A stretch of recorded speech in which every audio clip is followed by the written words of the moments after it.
Bismillahirrahmanirrahim. Assalamualaikum warahmatullahi wabarakatuh. Bismillahi walhamdulillah wassalatu wassalamu ala rasulillah wa ala alihi wa sahbihi wa mawala. Qala rabbi shrah li sadri wa yassir li amri wahlul 'uqdatam min lisani yafqahu qawli, amma ba'du.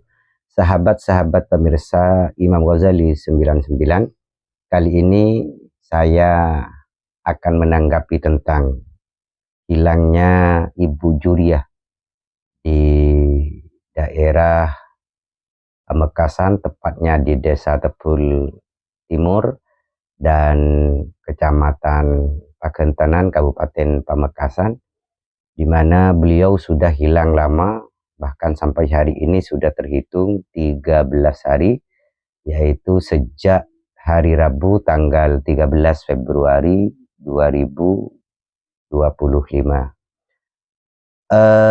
Sudah beberapa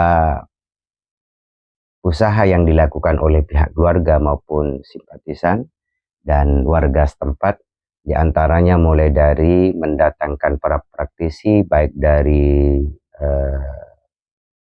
dalam kota maupun dari luar kota, yang diantaranya yang sudah datang dari Banten, terus kemudian dari Sidoarjo yaitu Nyai Roro, kemudian dari Padepokan Al-Amin, bahkan juga kiai setempat juga datang, diantaranya Kiai Aziz dan lain-lain sebagainya, yang tidak bisa saya sebut satu persatu nama mereka dan tidak mengurangi rasa hormat saya kepada mereka dan pendapat mereka dari hasil pencariannya. Di sini karena desakan dari para subscriber untuk menanggapi hilangnya Ibu Juriah ini, maka saya sudah melihat dari apa yang dilakukan oleh pihak keluarga maupun simpatisan, yang juga selain dari para praktisi yang didatangkan, juga dari Basarnas juga sudah terjun langsung, dari Polres Pamekasan, bahkan dari Polda pada hari ini juga menerjunkan anjing pelacak untuk melacak Ibu Juriah. Namun kesemua usaha itu, baik dari para praktisi maupun dari TNI Polri berikut dengan Basarnas, tidak membuahkan hasil yang menemukan titik terang. Maka di sini saya memberikan pendapat, dan pendapat ini adalah berdasar kepada pengalaman pada masa tempo dulu, di mana pada waktu dulu ada seseorang yang hilang sampai 7 hari itu tidak diketahui. Maka kemudian pihak keluarga untuk sementara menghentikan pencarian, dan dianggap bahwa si Fulan yang hilang tadi ini adalah sudah dianggap meninggal. Oleh sebab itu pihak keluarga secara keseluruhan itu sepakat untuk melakukan tahlilan. Jadi mulai dari malam pertama sampai 7 hari itu, mulai dari sejak ditahlili, konon keluarga tersebut selalu didatangi oleh orang yang sudah dinyatakan meninggal tadi. Dan pada saat didatangi itu menyatakan bahwa yang hilang itu saya masih belum meninggal, tapi terima kasih saya sudah ditahlili. Jadi terus sampai malam ke-7. Sampai malam ke-7, akhirnya orang tadi itu oleh Allah Subhanahu wa Ta'ala dipulangkan ke rumah pas acara tahlil. Jadi ketika itu semua orang berhamburan kaget dan bahagia. Orang tadi itu ternyata keluar.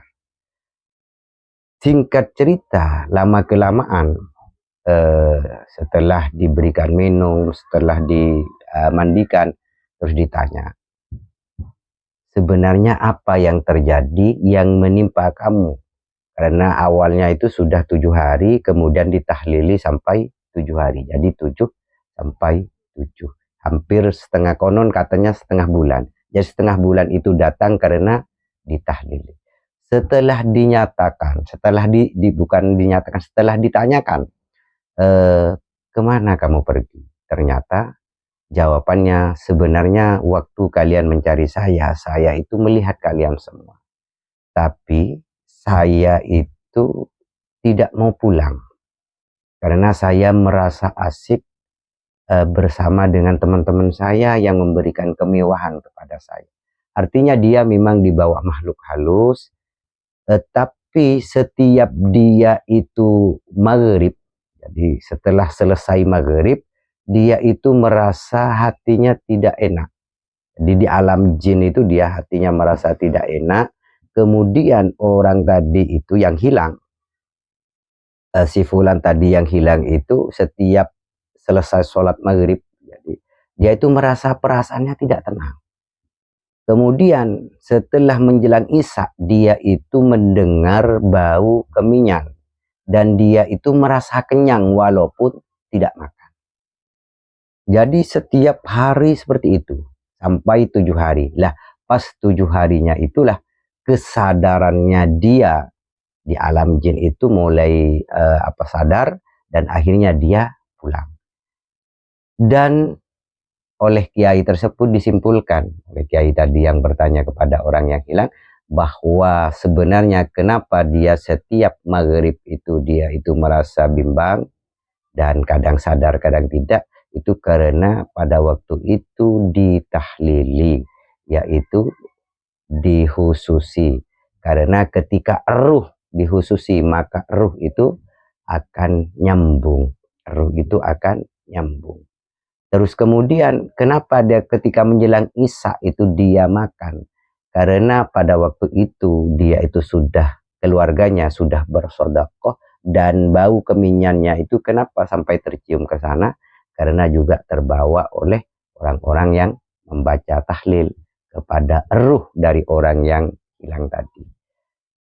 Berdasar dari cerita ini, sahabat-sahabat sekalian, alangkah baiknya keluarga Ibu Juriah ini untuk melakukan tahlil.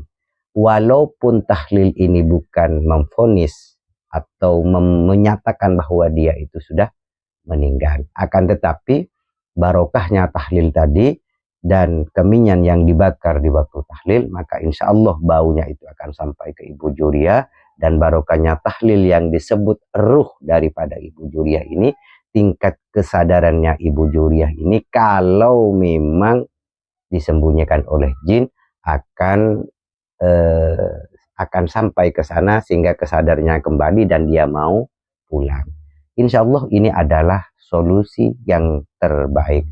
Dan insya Allah pasti ada tanda apakah dia memang betul disembunyikan oleh jin atau apakah dia itu keluar pergi dari lokasi tersebut.